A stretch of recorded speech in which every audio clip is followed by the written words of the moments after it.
So you remember how I mentioned recently that I would be doing a Goosebumps readathon for the Horror Mayhem project? Well, I started it, but then I've been thinking to myself, what the hell have I done here? What have I got myself into?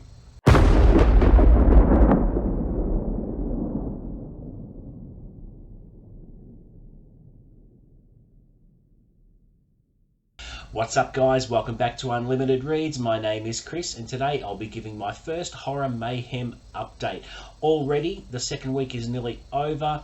Apologies for not posting anything sooner. I would have made a video last week, but things have been pretty chaotic, and I was pretty unwell also, which delayed things a little bit. But firstly, let me just talk about the Goosebumps readathon that I did attempt, and a strong emphasis on the word attempt. Now, in the first few days, I actually read 5 Goosebumps books. I started off with Welcome to Dead House, which was okay. Then I moved on to The Scarecrow Walks at Midnight, which wasn't too bad. And then I read back-to-back Night of the Living Dummy 1, Night of the Living Dummy 2, and Night of the Living Dummy 3. And after reading 5 books, I originally planned on reading 30 Goosebumps books for the month of May, and honestly, I can now say it's not going to happen. 5 Goosebumps books were enough for me. Let me explain why. I didn't know what to expect going in. The stories became very, very formulaic. The 2 protagonists are always siblings. The adults absolutely annoyed the shit out of me in these books. They follow the same formula, the same length, the same amount of chapters. I think what R.L. Stine has done is made a template and just made alterations with every book, and I get why he did that, so that he can keep things consistent and the kids can expect a good read with every book that came out in the 90s, and it certainly was written in a 90s style. You can tell that from the get-go. But I thought they'd be a lot of fun, and to some extent they were, but they're just badly written.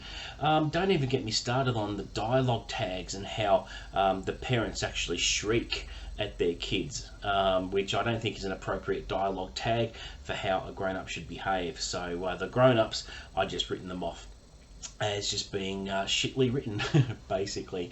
And the kids became annoying over time as well. Slappy in particular, the dummy that's featured in those Night of the Living Dummy 1, 2 and 3, became annoying at times as well. The dialogue that came out of his mouth was very old world Victorian. He would say to the kids when he comes alive, "You're my slaves, you will do what I say, I command you to obey me, you'll never stop me."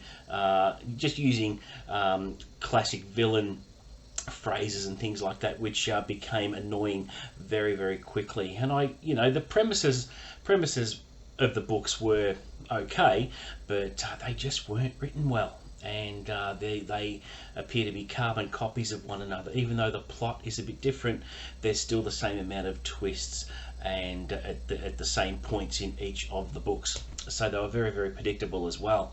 I get how middle grade readers enjoyed them back in the 90s.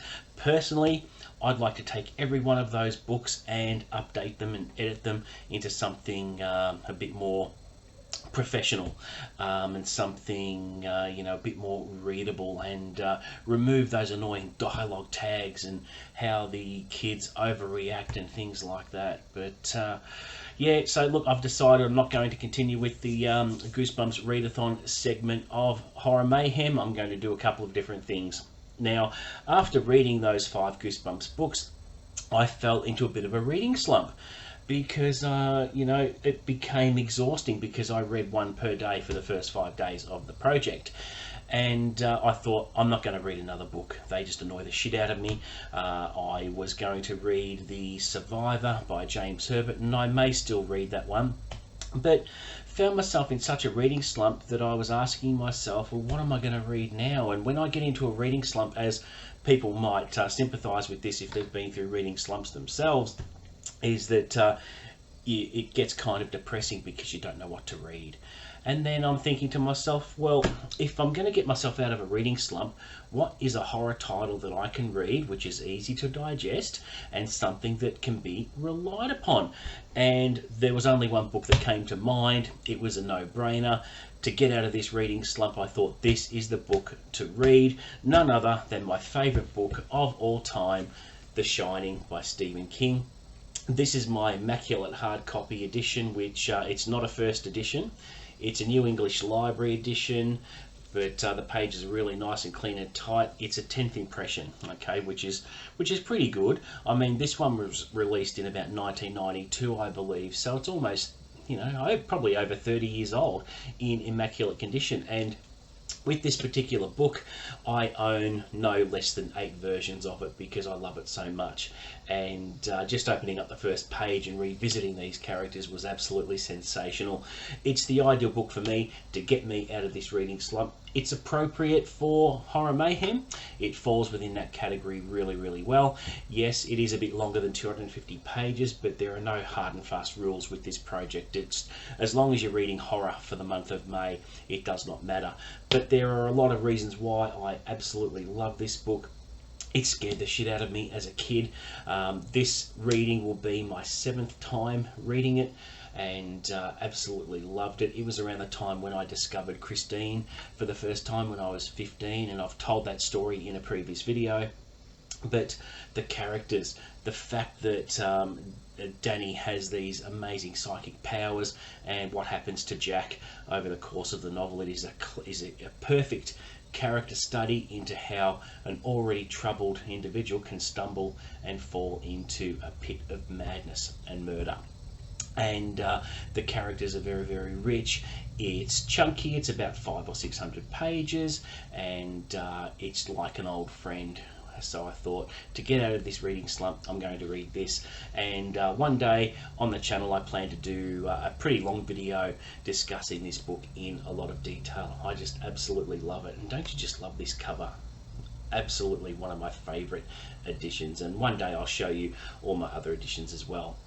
So at the time of filming this, I'm about a third of the way through, and I plan on smashing this out next week. And then after that, I've got choices, because I'll have at least a week and a half left to pick whatever else I want to read. Now, I did want to read The Book of Accidents by Chuck Wendig, but I'm going to leave it pretty open and just have a look at my shelves. I do still feel that I need to read a collection, and I'm tossing up between another Stephen King collection, Night Shift, or The Collection, which is the title of the Bentley little book, which I showed in my Horror Mayhem TBR video. So there are options on the table. I am washing my hands of Goosebumps. No disrespect to R.L. Stine. I'm sure you know, the kids of the 90s loved his books, and there are some people who grew up with the books, and now that they're grown-ups, they have a deep appreciation for them.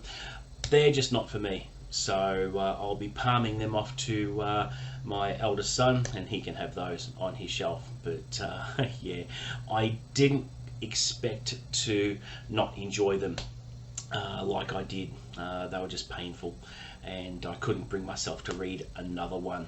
So that is all I've got to report, guys, for my first update for Horror Mayhem. I'm looking forward to the rest of the month. I'm finally going to get out of this reading slump after I finish The Shining. It's just absolutely perfect to get out of that, and looking forward to reading a couple of titles before the month is out. I'll probably do maybe at least one more update before wrapping up the entire month at the end of May. So there you go.